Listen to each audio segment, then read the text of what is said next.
স্কুলের সেই মিষ্টি teacher before Durga Puja. Good morning. বসো বসো, কাউকে দাঁড়াতে হবে না। আচ্ছা, সারা বছর তো আমরা প্রচুর পড়াশোনা করেছি, আর এর পরেও করতে হবে।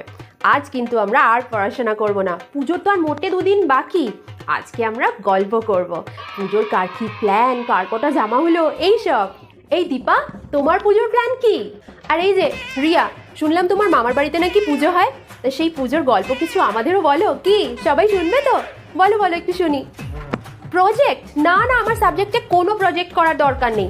আর যে প্রজেক্টটা করতে হবে পুজোর পরে আমি তোমাদের স্যাম্পল দিয়ে দেবো, তোমরা সেখান থেকেই দেখে দেখে ভালো করে নিও। অত টেনশন করতে হবে না, পুজো এনজয় করো।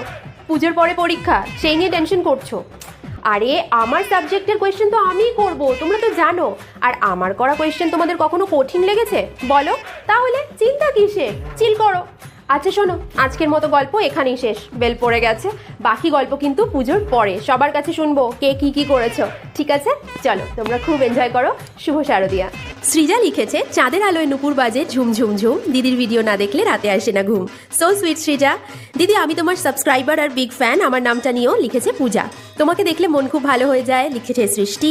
দিদি আমার নামটা নিয়েও প্লিজ, প্রাপ্তিজা। এছাড়া আর যারা কমেন্ট করেছে, পাওলি, মিমি, অদ্রিজা, পায়েল, সনহিতা, নিপা।